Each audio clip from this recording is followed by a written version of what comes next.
Welcome, everybody, to episode 83 of the Standing 8 podcast. I'm your host, Aaron Soria from Los Angeles. Sorry to keep you all waiting, but we're back from a long break. I'm here with the usual suspects. Courtney Tanner, unfortunately, you couldn't make it today, work related issues, but shout out to Courtney. We'll be repping you hard. Michael Gomes couldn't be in. He'll be on with us in the very near future. But, however, we got Mr. Tommy Rush Jr. from Dallas, Texas. What's up, man? Mr. BSHQ Barbecue, who's been on ground zero recently, spreading our podcast movement, most notably at the JC Rodriguez Sor Rungvisai fight in June, and recently at the Virgil Ortiz Jr. Michael McKinson fight earlier this month of August. Big shout out to you, Tommy, for repping us hard. How you been, man? Man, been good, man. Been good, been busy, but been loving it all along the way, man. Feeling good, feeling great, ready to be back on, ready to get at it. That's the truth. We got a lot of stuff to talk about, especially since we've been gone for a minute. Also present for episode 83, our special guest panelists, Stefan Ruiz from Ringside Global and Gary Kittleson from 3dboxingblog.com. Very familiar faces to the program. Welcome, gentlemen. Starting off with you, Gary. How you been, man? I've been good. I missed the program as a fan. Like, you guys had a layoff, which I get it, you know. And I miss being on. I love being on with y'all. So it's good to be back. Thank you, Gary. And also Stefan Ruiz from Ringside Global, who's been part of this movement for quite a bit now. He's been also been with Tommy in those two card events I mentioned. What's up, Steven? How you been, dude? How's it going? Brother? Thanks for always having me on the show. Always blessed to be able to talk boxing with you great boxing minds. I've been super lucky to be Robin to Tommy as Batman. So I've just been sidekicking him where everybody's, recognizing him and saying, oh, standing 8. So it's been pretty cool just being able to just sidekick it with Tommy. And I'm just blessed to be a part of it all. Yes, sir. So let's not waste any time. Let's start off with the post reaction, the post fight analysis of last night's fight between Oleksandr Usyk versus Anthony Joshua, the rematch, which took place in Saudi Arabia on DAZN. For the rematch, Joshua looked to trainer Robert Garcia in making new adjustments on facing Usyk. In the actual fight itself, it was indeed a battle of adjustments for both fighters. Beginning of the fight, you had Joshua being the aggressor, fighting forward at Usyk's height. Usyk, having figured out Joshua's new approach, began to fire off more combinations while maintaining his lateral movements. Things we're all familiar with Usyk. Things would get real interesting in round 9 for Joshua, as he had Usyk hurt multiple times with shots to the body. By round 10, I was thinking Joshua needed to end the fight in that round. Unfortunately, Joshua couldn't carry over that same success in round 9 to any of the last 3 rounds. Usyk got his rhythm back, unleashing more of his offensive arsenal against Anthony Joshua. So on the scorecards, you had Usyk defeating Joshua by split decision, 115, 113, 116, 112 for Usyk, but a 115, 113 card, 115, 113 vote for Joshua. Usyk has shown improved in both fights that he's just a better boxer all around than Joshua, with talents too transcendent for Joshua to make adjustments for. So that's my take on it. Let's start off with you, Gary. Give us your reaction on the fight. I've picked Usyk both times. I said when Usyk was a cruiserweight, as long as he doesn't get knocked out, he'll outbox everyone. And I don't just mean of this current crop of heavyweights. I mean, I think he could outbox almost any heavyweight ever, right? Like, I think he's that gifted, that talented, that multidimensional. Like, I think Usyk is an A++, right? The performance I thought was classic. It was high volume, angles, lots of different looks, right? He kept Joshua from getting comfortable. And I want to comment, like, Joshua, I thought had a better game plan with Robert Garcia. He was a little bit more aggressive. He went to the body a lot more. Although I thought he was a little sharper. Like I thought his combinations were sharper with McCracken. So like I was like a different version of AJ, but it's ultimately the same result. And I don't look. I'm not an AJ hater by any means. I like AJ. I think he's a good champion. I think he fights everyone besides Wilder. He's good for the sport, right? He's a classy champion.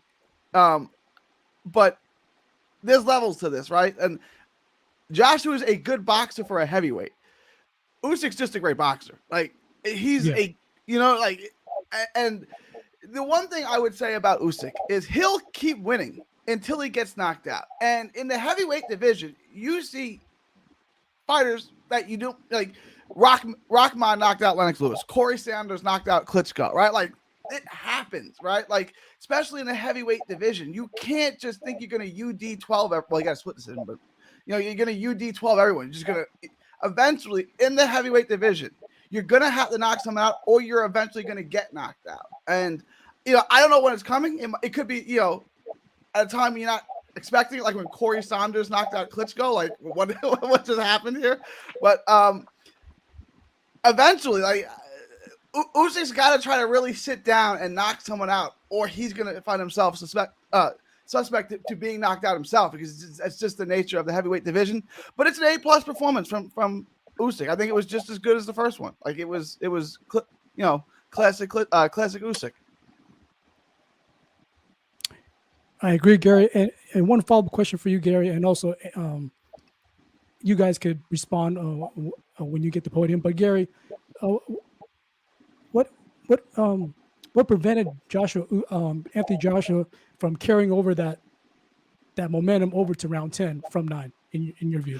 See, okay, it's a good question, right? I think it was a matter of Usyk just took the round off, right? When it's a 12-round fight and you're a high volume puncher, Usyk throws 70 punches around. That's what lightweights throw. That's the average lightweight in a championship fight throws 70 punches around. He's got 80, 90 pounds on a lightweight, and he's throwing 70 punches around. So I think he just took a round off, and in doing so, AJ seized the moment, and AJ got going.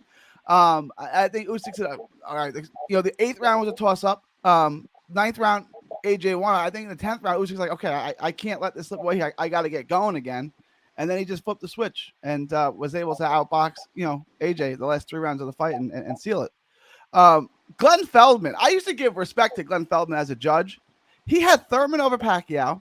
Now he's got this. Like, whenever I speak highly of someone, they turn around and do things like this. I don't know. Like, I had it 118, 112, and everyone I've talked to 116, 112 has either 116, 112 or 117, 11. I haven't found one person who has it closer than I had it. Not one. Like, I haven't talked to one person who even had it 115, 113. Everyone either 8-4 or 9-3. And for Glenn Feldman to say, I think Usyk lost 7 rounds in that fight, I think Joshua won the fight, it's like unspeakable. Like, what? How? Like, what fighter? No one else saw that. Yeah, I agree. Good stuff, Gary. Tommy, let's go to you. Give us your thoughts, your immediate thoughts on the fight. Yeah, so the first thing for a heavyweight bout, especially a heavyweight bout these days, it was actually a pretty entertaining fight.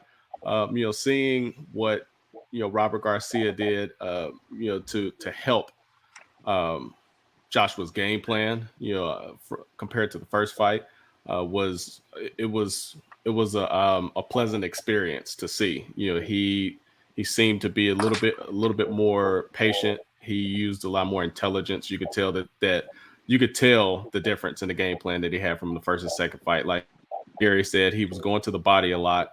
He was for the most part, he was making sure that the busier fighter in Usyk, when he did throw combinations, that he was trying to answer back with shots right over the top of those combinations to stay busy as well.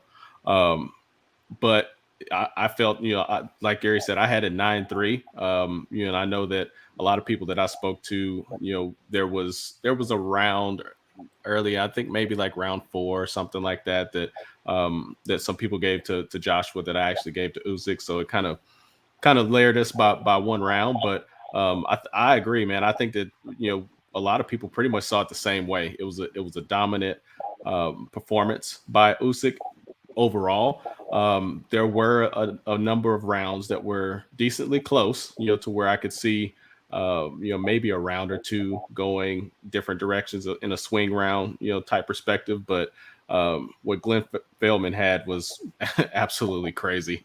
Um, all in all, I think, which I know that we'll get to the post fight entertainment afterwards here in a little Oh bit, yeah, but definitely cover that. but all in all, I just think that Anthony Joshua, he just simply doesn't have that next gear in his arsenal. He doesn't have that dog in him, and and to be honest, I mean, it may sound a little bit harsh. I mean, and I'm saying this with all respect to anybody that is a boxer that steps in the ring and fights, because they're all courageous.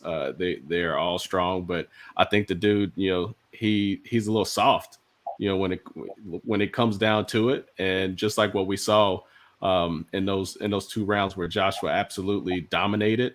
What was that, round 8, round 9?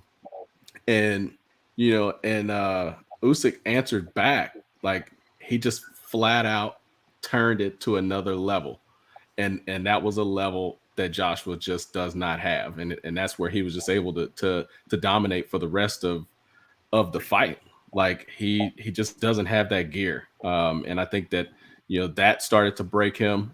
He started to get even more frustrated towards the end.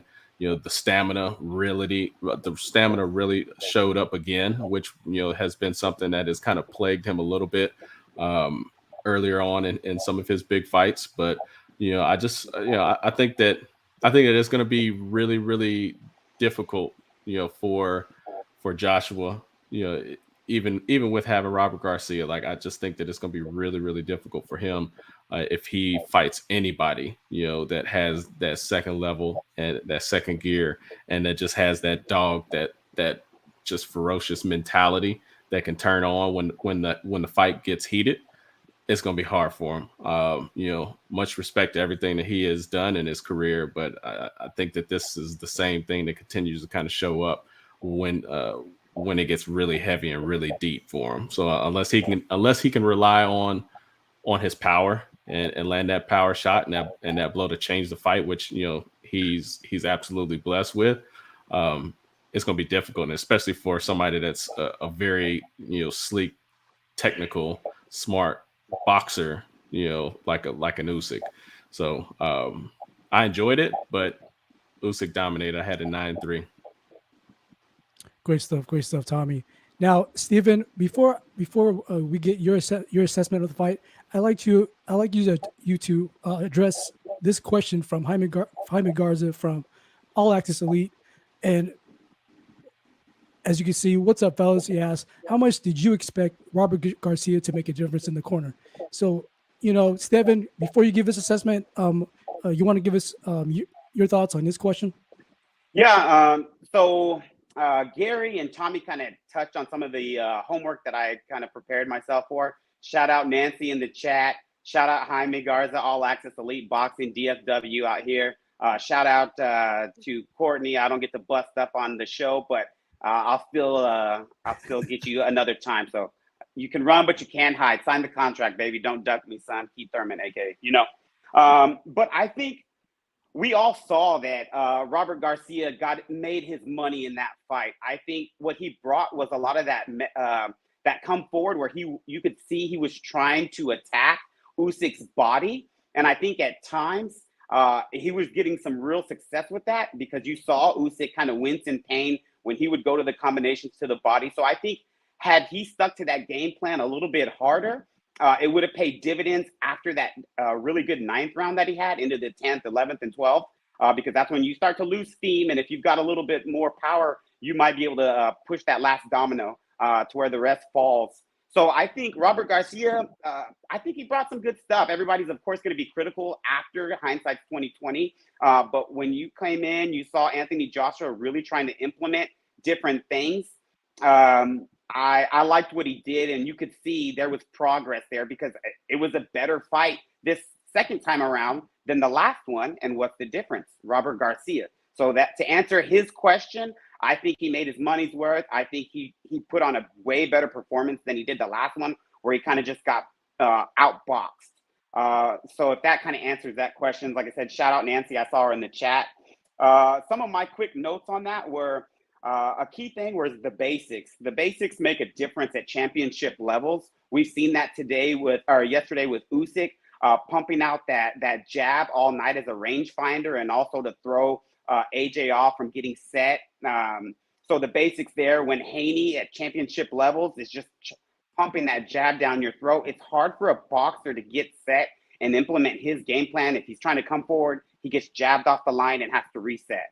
All the while, the other guy's just scoring points, scoring rounds, and it's round after round after round. There's where you get Tommy's 9-3, Gary's 9-3, what have you, because it's like, well, AJ is coming forward and he is having success every now and then, but he's getting popped with the jab. Usyk wasn't putting a lot behind it, but he was making it a great rangefinder.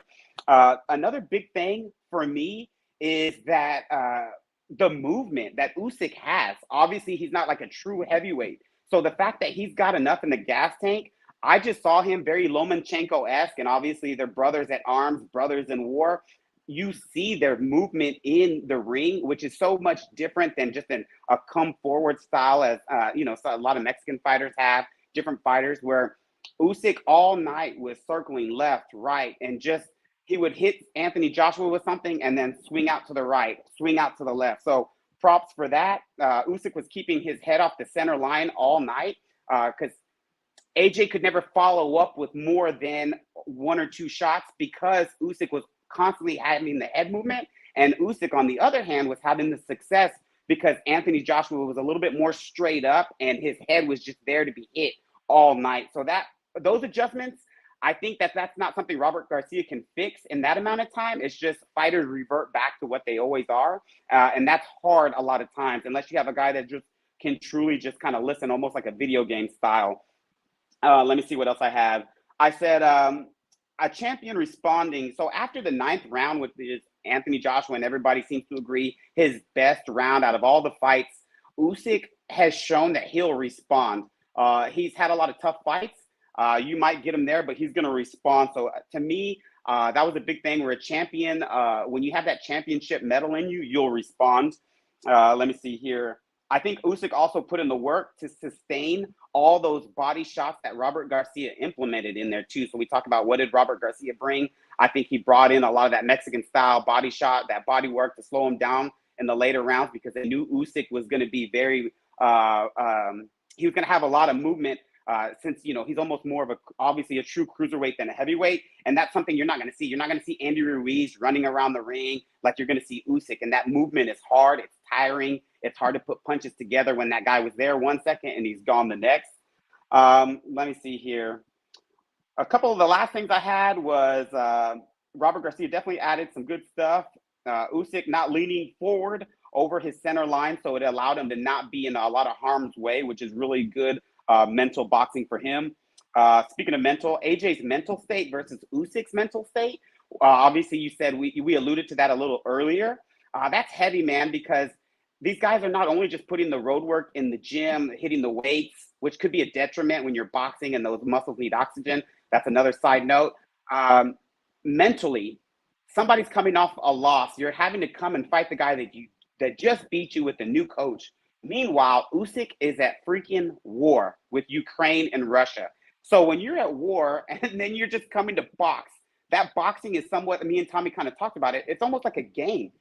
Literally, dude, I was just at war. So you think the boxing ring is going to scare me? Yes, these guys put on so much of their lives in the ring, but this dude was literally at war within this last year, comes back and defends his heavyweight champions title belt. So that to me, the mental as far as the physical makeup, that's a huge thing, advantage for Usyk. And like I said, I was just very impressed by Usyk. Obviously, he doesn't have the God-gifted talents that Anthony Joshua has, but what he has is his mental, his makeup, his boxing technique, and hard work beats talent every single time. So I hope that kind of answered everything. Hey, and Steven, just like one of the things that you said, like where Joshua started to become more straight up, you saw him in the beginning, like the first half of the fight, where he was kind of getting down into his levels. He was bending his knees a little bit and bouncing and trying to get off that line. But when the shit got deep, he was stiff as a board, standing straight up. And as we keep talking about, he was right on that line, ready to be hit. And Usyk he had his head movement. That's why he was able to utilize that really, really good up jab that he has all the time. And he just kept popping him with it because he was still right there, standing up right there. And every time he would move off, he would hit him with that up jab. And it was so stiff. So like it was that is him resorting back to what he knew. He wasn't in the ring executing the game plan with consistency and discipline. He just kind of went back to his muscle memory of who he was of old, and which, that's what he felt he had to rely on in that moment. And we've seen it. We see all these fighters, like Mike Tyson said, everybody has a plan till you get punched. So I can guarantee you, Robert Garcia, Freddie Roach, Hector Lopez, all these guys have perfect plans for their guys.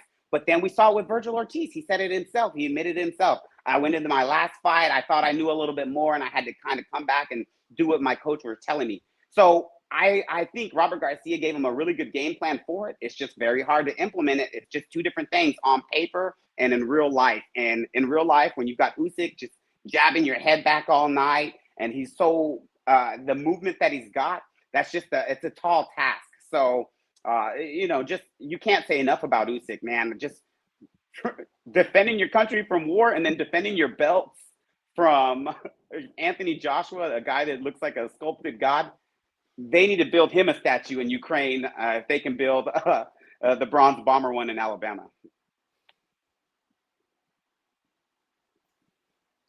Great stuff. Great input all around. Now let's get to the immediate aftermath of the fight. You saw AJ get really emotional, contesting how he even went up to Usyk, having a brief conversation like, "How did you win?" I had I'm just being not exact quotes, but I had the more determination along those lines. And then he took his belts. He took, I think, 2 of his 3 belts and threw them on the ground. Let's start off with you, Gary. What was your instant reaction to that confusion going on in the ring after the fight? I do think that Joshua, at the time of, they read the scorecards, thought he won the fight. If you go back after the 3rd round, Robert Garcia tells Anthony Joshua 3-0. We're winning every round. I'm like, if Robert Garcia really believes that, then he should tell him that, right? But like, Robert Garcia's been around boxing way too long to think that he's up. Like he's maybe won 1 round, right? And he's not looking like the better fighter. So I think, it's not like AJ didn't land anything. It's not like AJ got totally washed. He had moments, right? I'm up 3-0. I'm winning rounds. Okay, this is a close fight, but I think I won. I think, AJ thought he won the fight. Right now, AJ's kind of been the man. He got stopped by Andy Ruiz, came back, beat him up. Right? Like I think Joshua just said, okay, the first Usyk fight went wrong. I was coming off a long layoff. There was a million things going on. I'll be better this time. Camp went good. I got Robert Garcia. I'm the best heavyweight in the world. I'll beat him, no problem. And then he lost, right? I don't think he knew how to handle that, right? Like, it's tough to lose, right?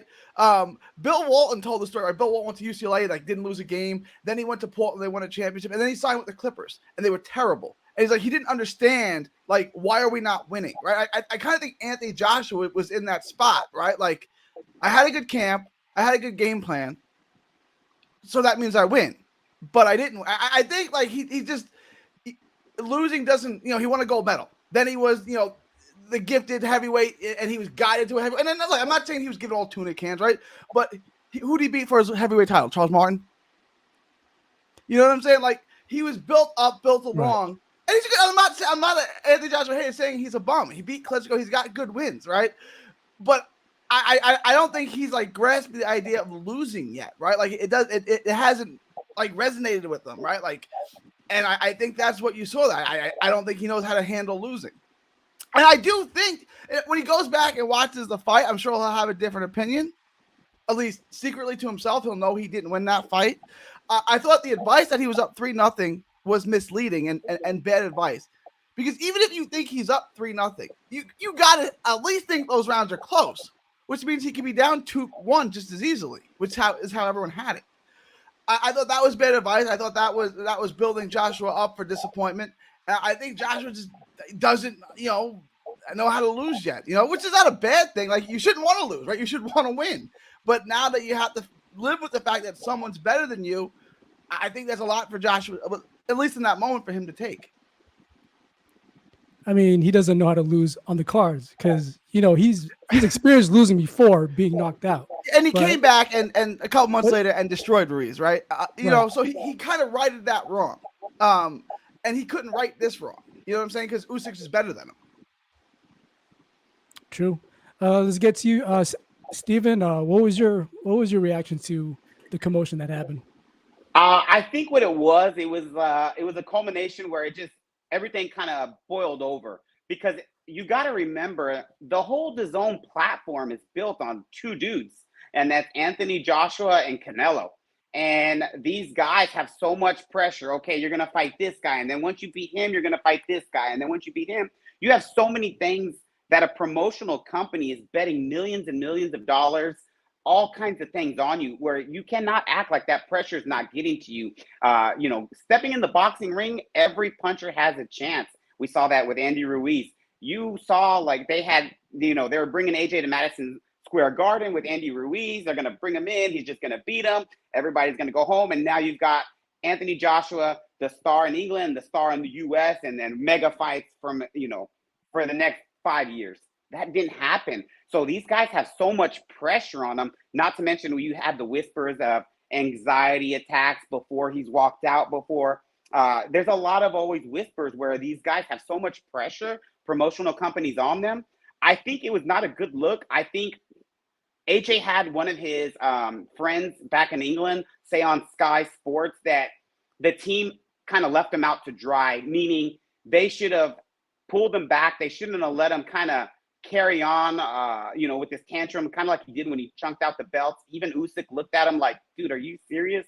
When Usyk asked for his flag back, AJ walks out the ring, and then AJ walks back in the ring. A coach, somebody, maybe not Garcia because he just got to town, but one of those other guys, because I know AJ's got a big entourage, somebody's got to grab him and be like, hey, man, we'll do all this later on, but right now you kind of got to put on a brave face.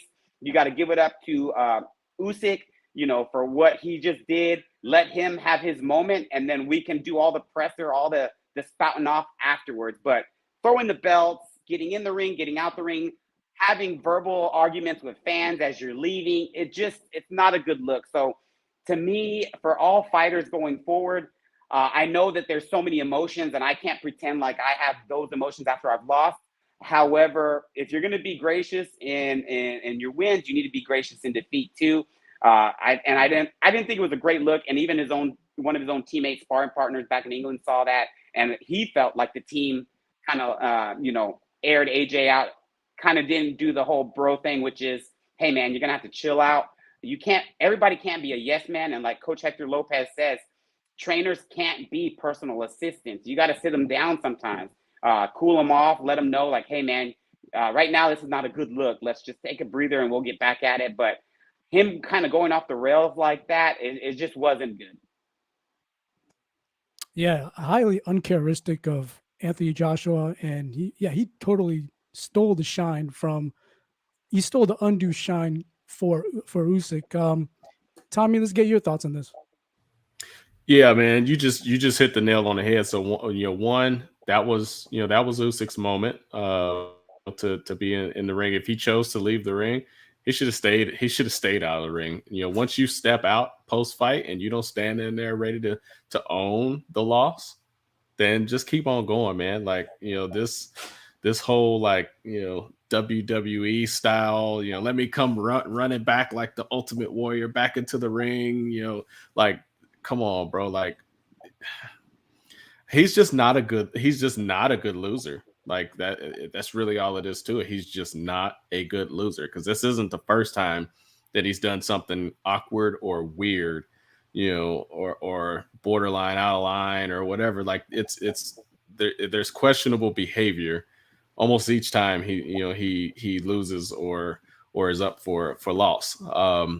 Which just speaks again to the mentality, that mental toughness, which I think that is something that he's working on. But it was very, very evident that he got caught up in that, and his emotional intelligence was lacking a little bit right there, where he wasn't self-regulating, and staying disciplined in that moment.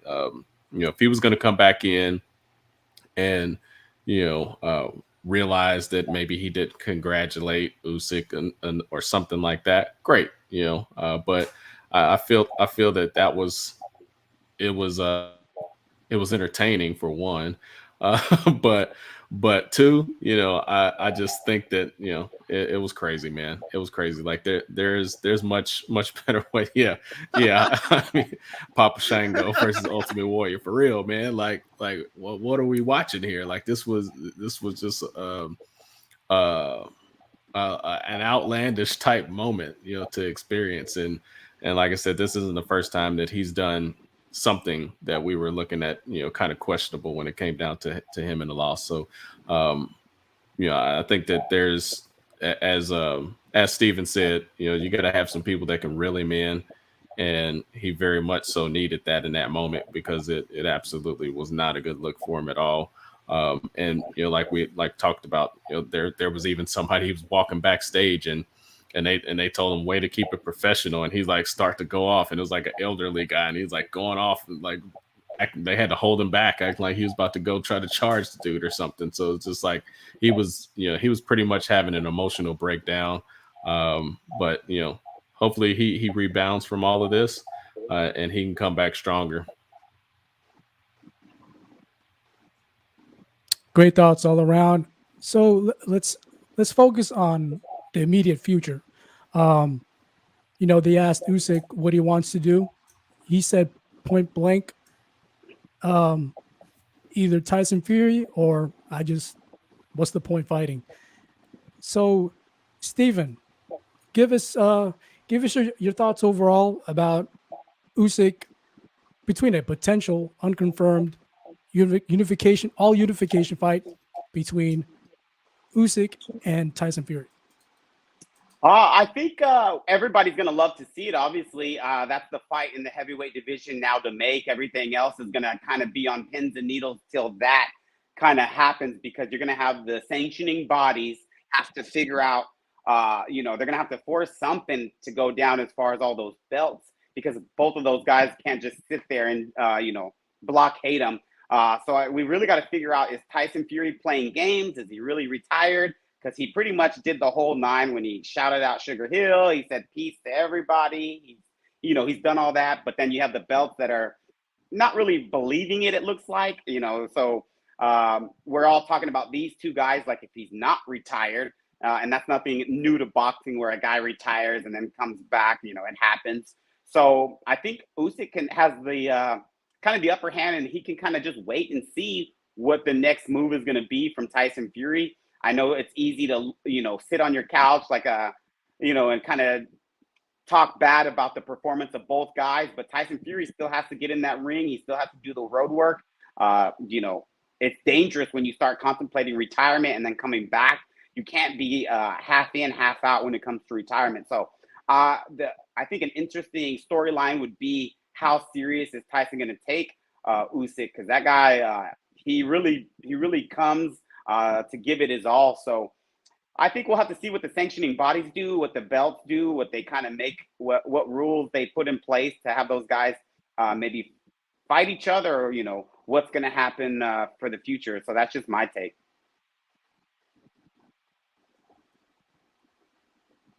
Right on, Stephen. Gary, your thoughts?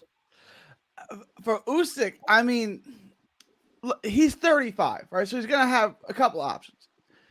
If Fury comes back, that's the obvious fight. The good news is Usyk's a promotional free agent. He's not tied down by anyone, so he can basically pick who he wants to fight. The thing is, besides, there are some money fights out there for him, but outside of the Fury fight, is there really anything that builds his legacy, right? Like if he hypothetically took a fight with the winner of Ortiz and Ruiz, would that do anything for him? You know, with that, if he fought Wilder, would that do anything for him? You know what I'm saying? There's some young guys coming up, Frank Sanchez, Jared Anderson. I mean, they don't have any luster yet to really build his legacy, right? I think Usyk has the talent and the skill to be a great world champion, but at 35, I don't think time is on his side right now to build his legacy, right? Like, eventually he's going to get old, right? And you get old, eventually you're going to lose. So he can kind of, if Fury wants to fight him, if Fury is serious about fighting him, then that's the obvious next step. But I don't put any stock in anything Fury ever says, right? Like, expecting sanity out of a crazy person is just insane itself, right?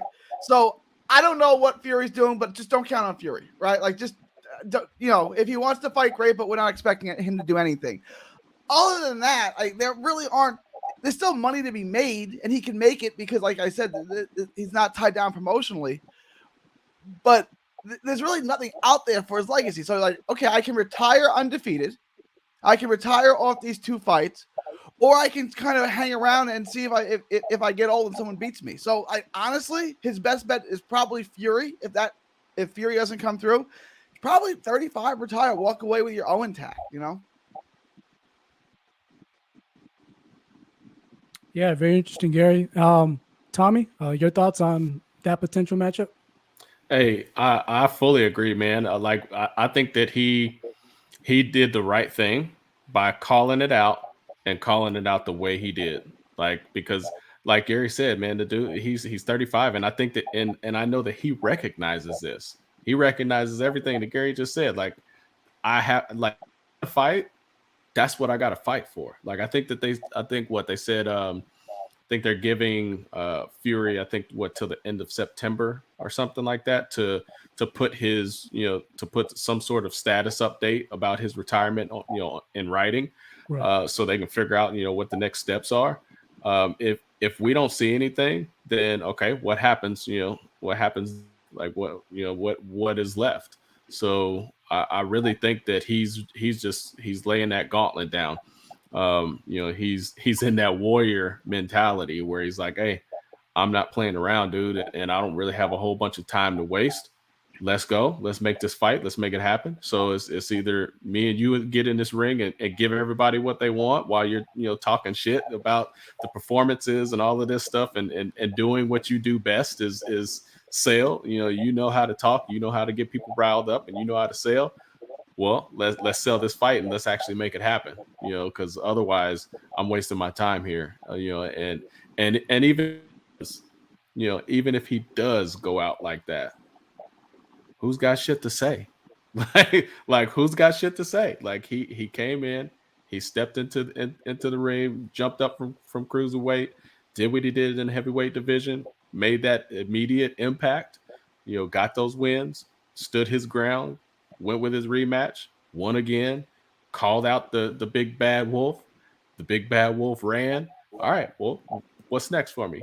I can sit here and I can go off healthy, and say, hey, I fought anything that came my way in any major fight that was willing to fight me, and let that sit on Tyson Fury's legacy, if anything. I feel that'll sit on Fury's legacy, that he wouldn't take the fight if that's the case, while he's still bumping his gums. Like, if you're retired and you're gonna do all of that, then go sit down, dude. Don't talk shit about the active fighters if you're not ready to knuckle up. So I think that he's right. It's either Fury or he can step away. One last question on this segment for everybody. You think, knowing who Tyson Fury is, you think Tyson Fury would let that question go unanswered, retiring? You think he would do that, or you would, or just go straight for it, get at Usyk? Let's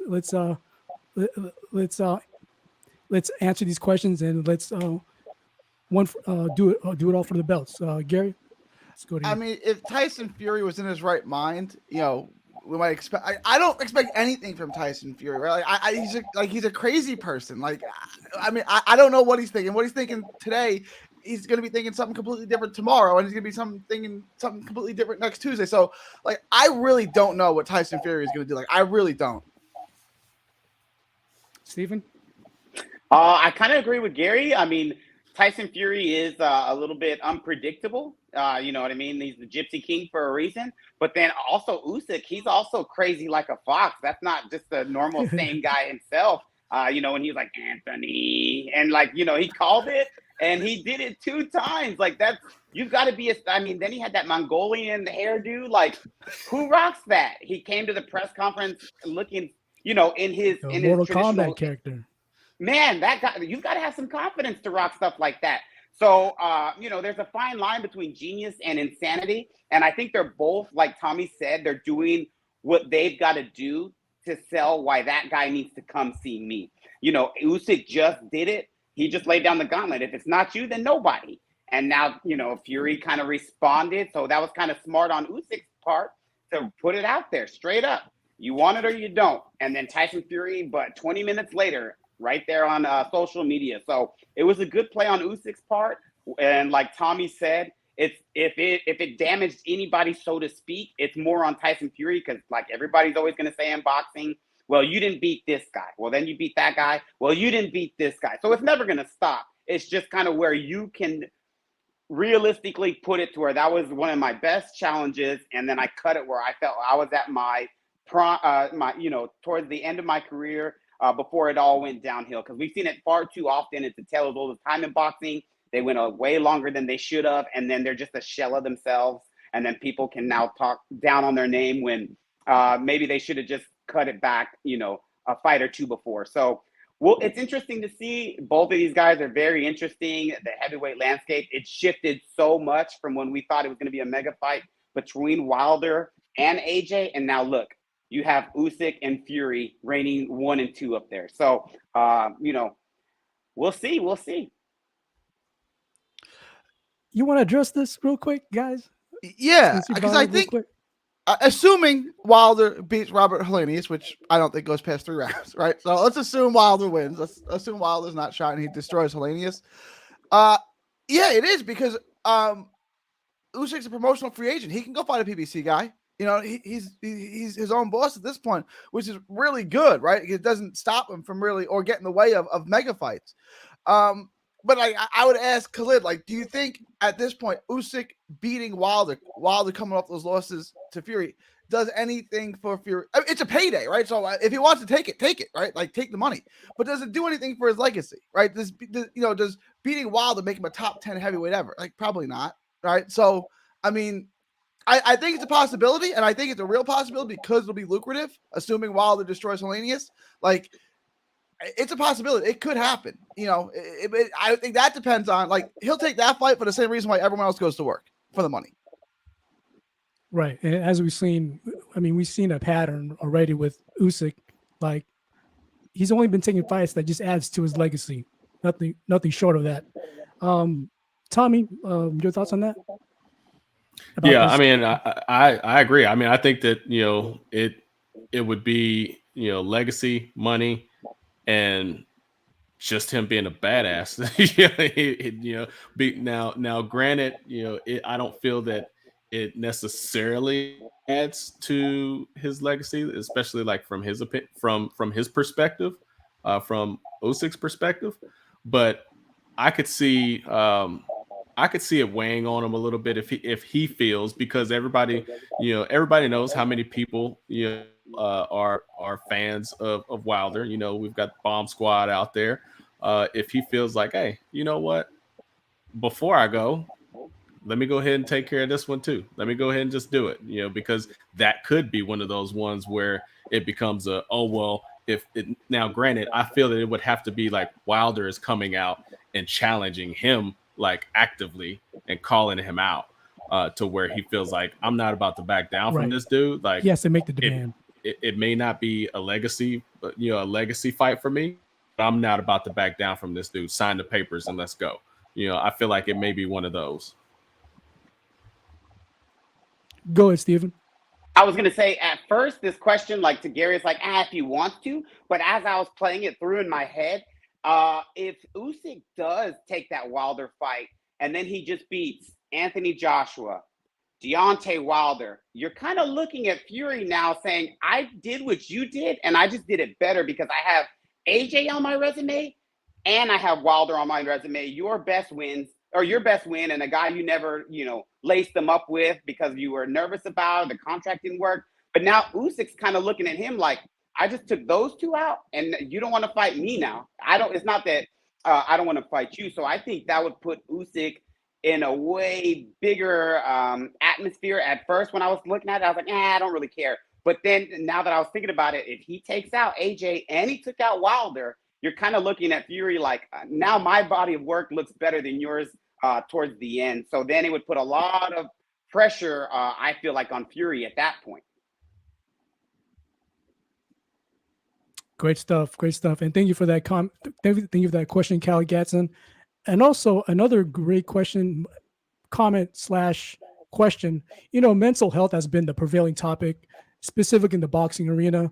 You had Ryan Garcia bringing it up. You had Danny Garcia in his fight, shedding light to it, and you had Errol Spence, kind of downplaying it, to an extent. But Jaime brings up this comment and question, and I'll read it out. And I quote, more and more fighters are coming out with mental health issues. We have seen in the past, Joshua in the big fights seems to look like a deer in the headlights.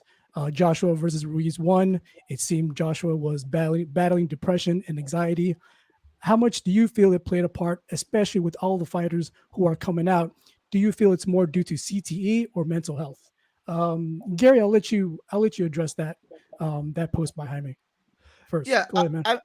I mean, CTE, you can't really diagnose CTE until you're dead and they can take your brain out and actually examine your brain. But like, there are symptoms that you can kind of like assume that this person is suffering from CTE. You're going to have emotional instability and a lot of the issues that go along with, damage to the front part of your cerebral. Like, that's where it's all controlled, right?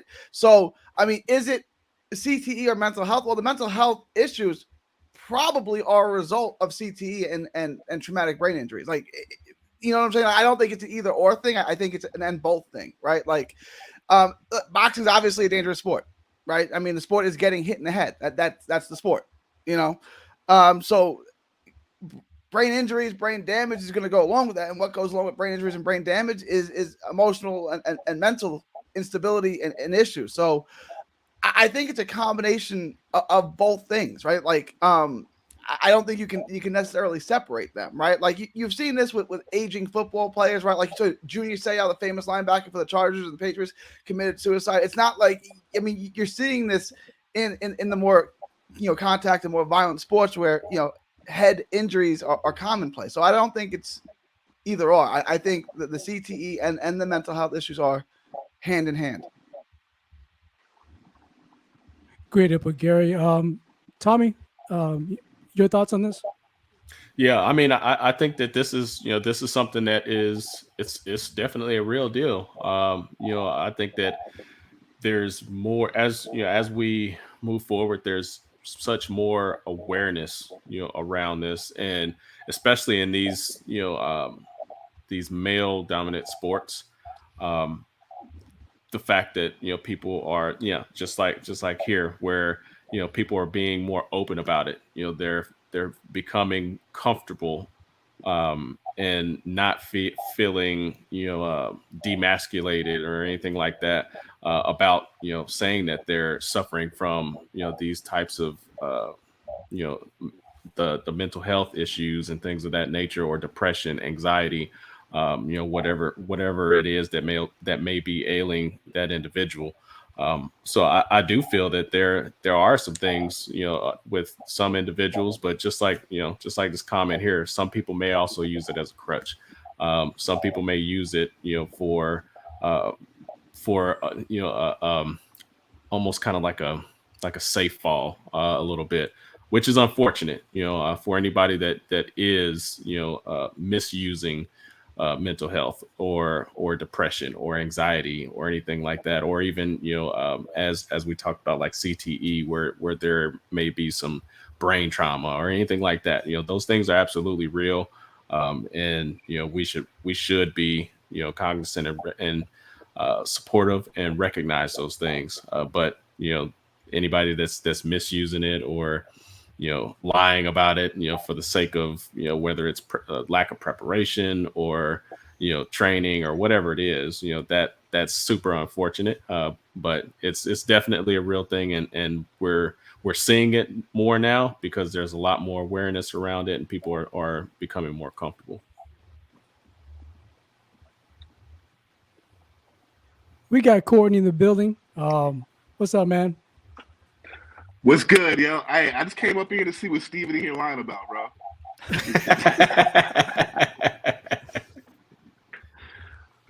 Yo, what's good, y'all? What's happening? Welcome to the show, Mr.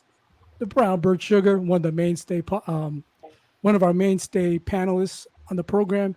Glad we could have you on, Courtney. So to catch up, give us your assessment of the fight. Hey, it's I think AJ.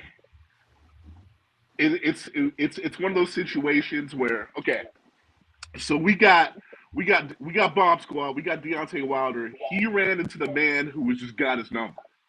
No matter, it basically became a thing where no matter what he did, he wasn't going to get over that hump. And we just saw AJ run into the same thing. And then what we saw from AJ at the end of the fight and how he reacted and whatnot, I think that was just a situation where no matter what adjustment he made in his corner, no matter what adjustments he made stylistically, he ran into the person who was in his head rent free and who basically owns him. And hey, hats off to Usyk. Usyk told us from the jump that he was anticipating that AJ was gonna make adjustments, and so he was gonna adjust too. And I think that's what we saw. As far as the cards, I'm seeing some people out there that say that they actually had for AJ. I think AJ did. I think he did a little bit better than he did in that first fight. But yeah, there's no way AJ won that fight. It's another clearly defined victory for Usyk.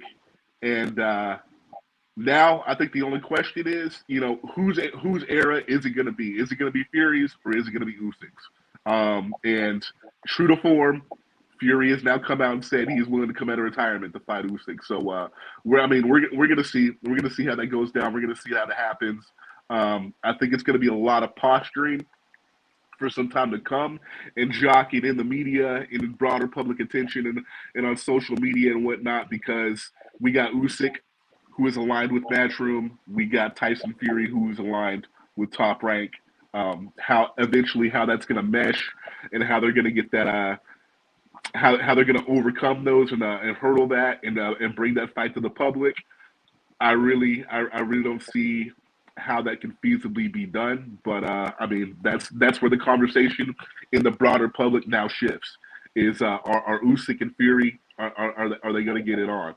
And if by the grace of God that fight does happen, I'm saying it now. I got Fury. A great assessment, Courtney. Before you jumped on with us, we were talking about mental health, as it's been a prevalent topic in the sport of boxing. So I'll bring up this question again from Jaime Garza, and I'll let you address it as well. He says more and more fighters are coming up with mental health issues. We have seen it in the past. Joshua in big fights seems to look like a deer in the headlights. Joshua versus Ruiz won. It seemed Joshua was battling depression and anxiety. How much do you feel it played a part, especially with all fighters who are coming out? Do you feel it's more due to CTE or mental health? Courtney, I'll let you. Any thoughts on that? I mean, I might be reading that wrong, or I might have heard that wrong, but it said he was battling mental health and anxiety issues in the first Ruiz fight. No, he wasn't. What he was battling was a training camp in Miami Beach. I mean, come on, let's be real, And I've spoken on that on this podcast various times. That was an extreme lack of focus.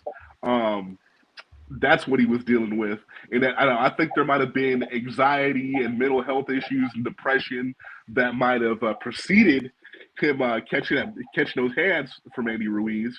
But listen, As far as it's a mixed bag for me. It really is. It really is a mixed bag because um, I've been through a lot in life, yo.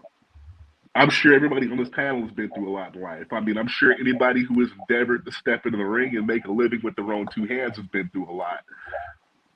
I think people have been through a lot and dealt with these mental health issues throughout the history of boxing. I mean, you look at the adversity faced by guys like Ali, guys like Joe Louis, guys like Jack Johnson, guys like Jack Dempsey, guys like Marciano, dude Tyson. For the but I mean now it's a mixed bag in that you got to be. We got to be cognizant. We got to be aware. We got to appreciate the fact that people dealing with mental health issues,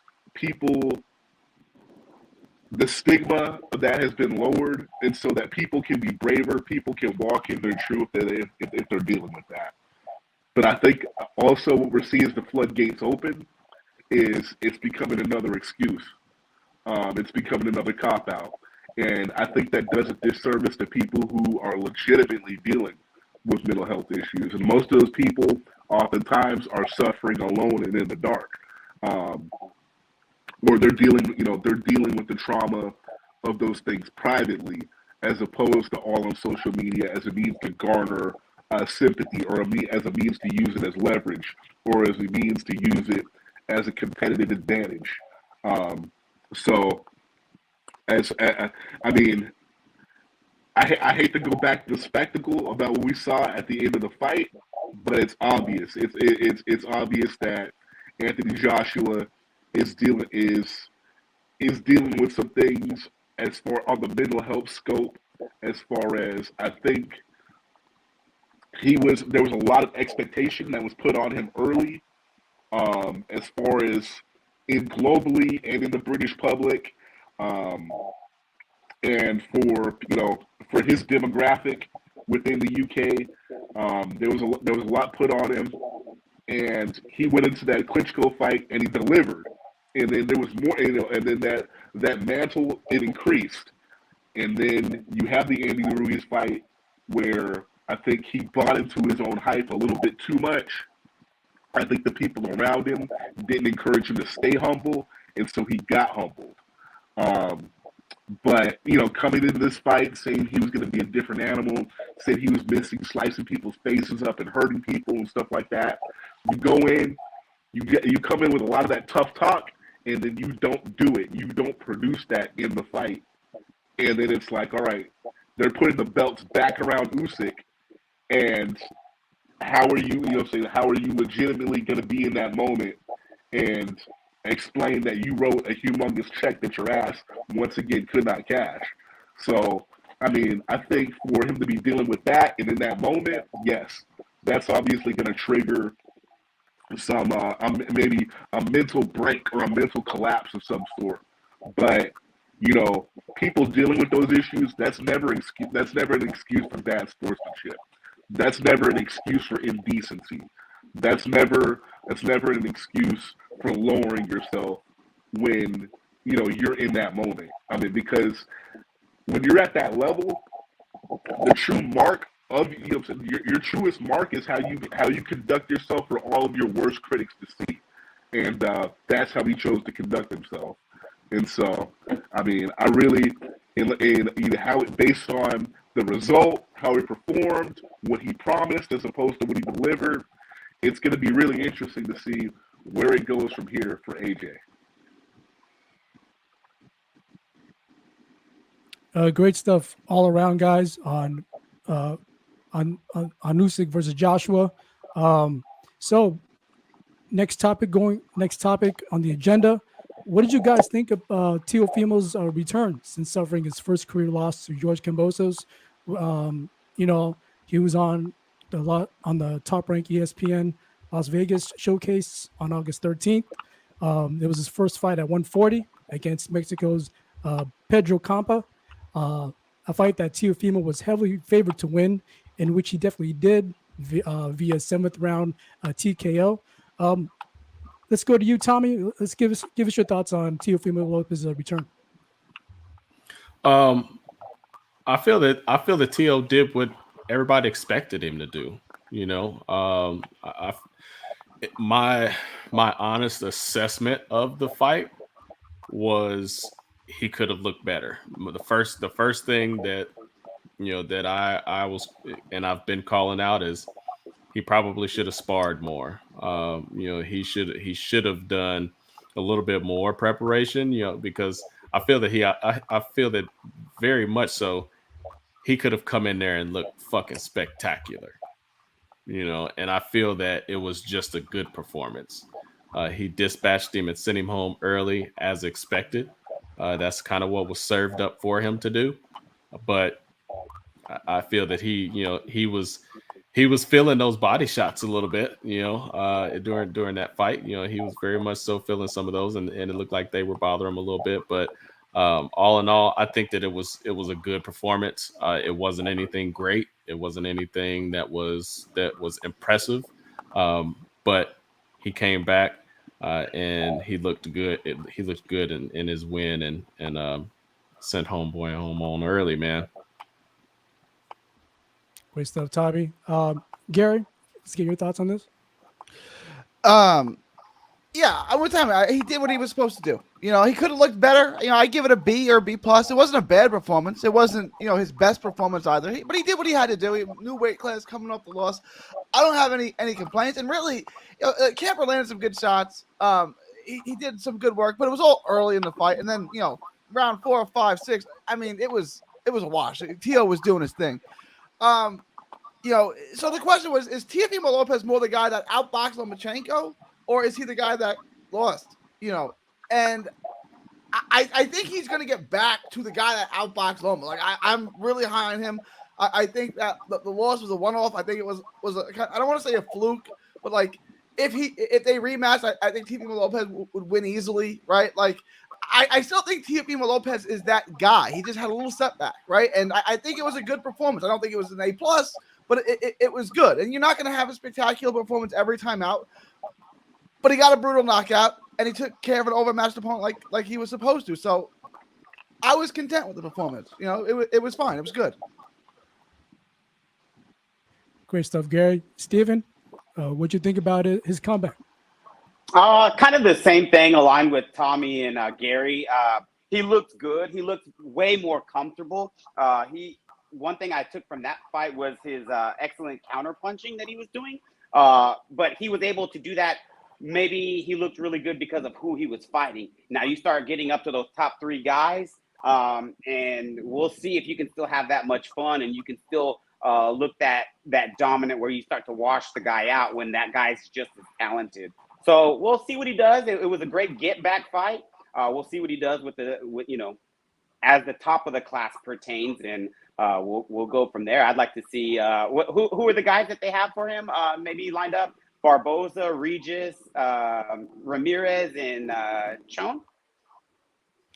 Yeah, they never really mentioned Josh Taylor because we don't really know what but Josh Taylor's a top-ranked guy, right? So, I mean, and if that happened, I would pick Lopez. The only one, I think Regis is really good. I thought Regis beat Taylor. That's the one I might stop short of, but I think he cleaned out everyone else in the division, including Taylor. Yeah, I mean, I think those are all great fights. So I don't think that I could just put money on Tio on all those across the board. I think I would really look at them come fight time to see what both of those guys are doing. Great stuff, Steven. Courtney, let's get to you. And also, Teofimo has, he has mentioned that he's been having weight problems recently at 135, hence the decision to move up in 140. Courtney, give us your thoughts on how he looks in the 140 scene going forward, and your overall thoughts on his comeback win. I mean, it was just what the doctor ordered. He basically, it's one of those things where most people are saying he could have looked better, but he was in by design against a guy who nobody has ever looked good against. A guy who was durable, never been stopped. It's kind of coming in with an obscure record, never fought in the States, basically a tough Mexican style fighter.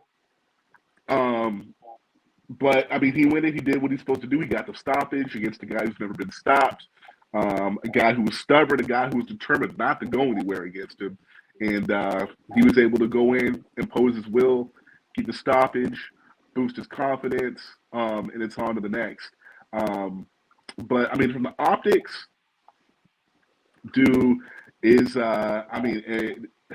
seeing him against Kampa, does that make me even more or less convinced he's ready to go to 140 and basically clean out a division with a lot of talented guys? I think it neither did it did neither nor for the argument either for or against that. It's one of those things where I'm gonna have to see more. But I mean, I think the win was impressive in itself. That he stopped a durable guy who, never been stopped before. Like Andre Ward always says, a lot of guys, you have to teach them how to lose, or you have to teach them how to pack it up early. And he taught that lesson. This is my thing about Teofimo Lopez, and I know you guys are tired of me hearing me say this, but I mean, it keeps manifesting itself. If he's not going to get rid of his dad, which he pretty much exactly said he's not going to do, he needs to get another voice that can be properly heard in that corner, because I don't think his dad gives him anything substantial. I think like we saw his best performance against Lomachenko. That was because they brought in Joey Gamache and they allowed him to have a proper say in that corner and in that camp. Joey Gamache is the unsung factor in why he was able to get his hand raised against Lomachenko. He didn't have that against Kambosos. And when going to the fight, you saw he was all over the place as far as, the turmoil that is ever pervading in his life. Went into that fight with a torn esophagus. Like, basically, when they were doing the pre-fight and they were asking him what was happening in the lead up to that fight, it put the writing on the wall. I'm surprised more people didn't see it. Is that this guy had drained himself down to nothing, to the point where he was guzzling water so forcefully that he ripped his esophagus. Like, that's not supposed to happen. That told me in the beginning. It's like, that camp, that corner, it's turmoil. He's not being looked after the way he is supposed to. They're not looking after him the way that you are supposed to be guiding a champion and a future Hall of Famer. And I think that's going to be Teofimo Lopez's limiting factor. I think I think there's a lot of things that he needs to get in order as far as how his career is being run, as far as his personal life. And I think if he doesn't do that, if he doesn't exercise certain demons, it's only inevitable that we see another Kambosos style fight happen again, because it's not his talent. His talent is never going to be the limiting factor. The only person in that orbit who I could foreseeably see him just having an impossibly matching up with stylistically is like a Devin Hayden. But everybody else he's got all the tools to face down a Josh Taylor, a Regis Prograis, a Jose Ramirez, a Jose Cepeda. Like, he's got the tools, he's got the talent, he's got the goods to match up and get his hand raised against all those guys. But the thing is, with all those opponents I just mentioned, what factors into it is what kind of Teofimo Lopez is going to show up in the ring. Where is Teofimo Lopez going to be at mentally when he shows up to fight these guys? And so but I mean, luckily for us as fans, it's like a soap opera. That's going to make his fights more intriguing and interesting to watch, because there's no more 100% certainty. It's basically, there's a wild card with Teofimo Lopez every time he gets into the ring.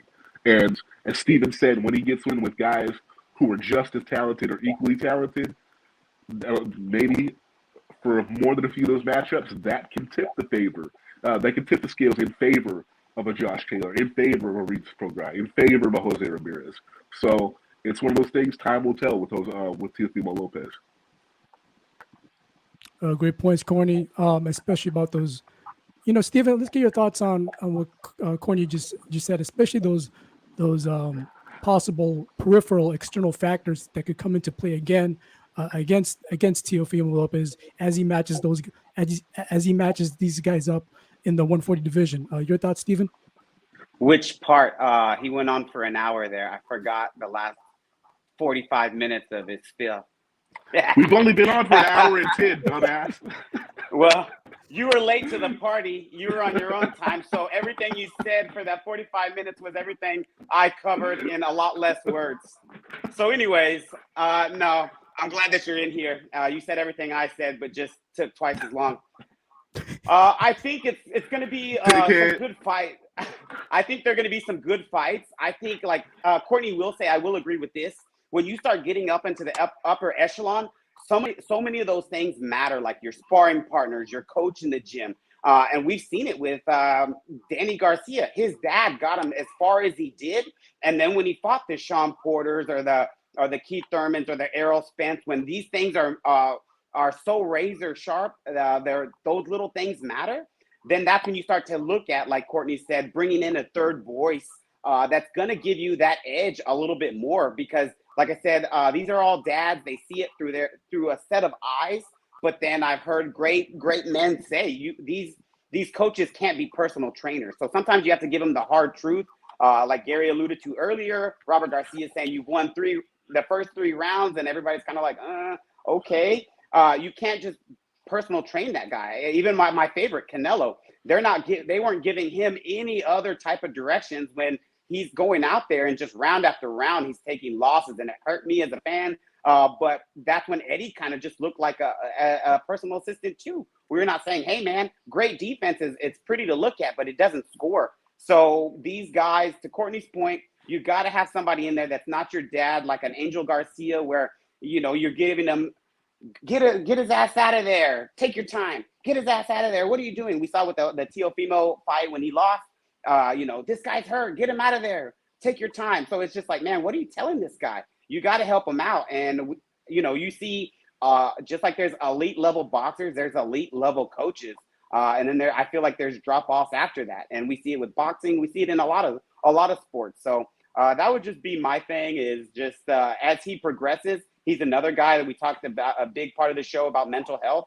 He's struggled with that. It looks like he's bouncing back for the better. He's from what it looks like, he's doing pretty good. So time will tell, like Courtney and Tommy said, and Gary, he did what he was supposed to do. Now let's see what it looks like against the top of the class, because otherwise it don't really matter. Great stuff, Stephen. Gary, Tommy, any additional input as far as what Courtney just mentioned? Let's go to you, Gary.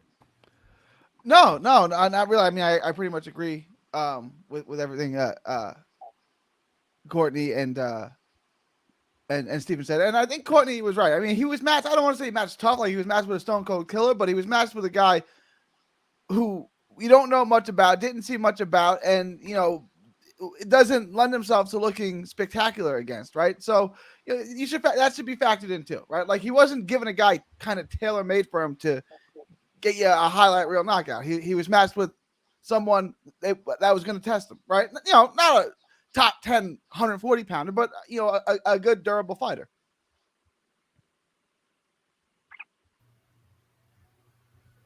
Hey, thank you for now put that back up there, Aaron. Yeah. Thank you, because Twan Wilkes. So great comment though. With talking about a lot of people making mistakes for good mitt work, being good coaching. That's mostly true, man. Shout out to Antoine, always talking some shit. We love you, bro. But it's right on the mark, and just like what these guys said, like when it comes down to a lot of these boxers that have their dads in the corner, sometimes you just need that switch up, man, because especially in this case where you've got your dad telling you let's get him out of there because we're gonna be going to party and after the fight, like shit like that. Like that's those types of comments and things like that we've seen before. Those are things that are the opposite of staying consistent and disciplined and focused. So yeah, absolutely think I agree with everybody here. And appreciate you, Antoine. Shout out to Antoine talking some shit as usual. Yeah. Antoine, you can still go to hell, bro.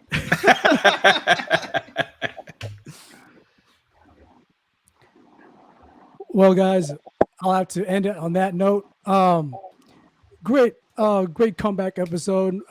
We've been on a short break, but we're back in the regular rotation of things. Um, you know, first off, thank you, Gary Kittleson from 3dboxingblog.com. Thank you for your continued support, as well as Stephen Ruiz from Ringside Global, Tommy Ross Jr., Mr. BSHQ Barbecue, repping for us in Ground Zero, Courtney Tanner, aka the Brown Bird Sugar. But let me go around one by one to give you guys opportunity to give shout outs.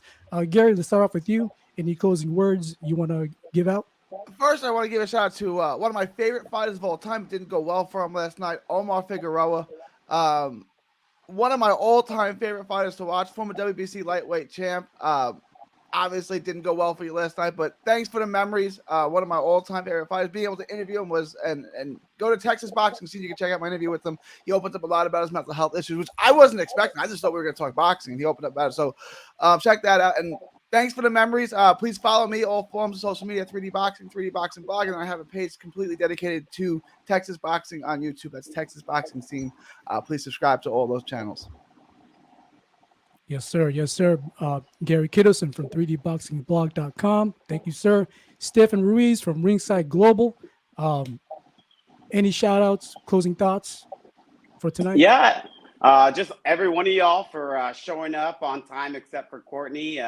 It's always great stuff talking with everybody.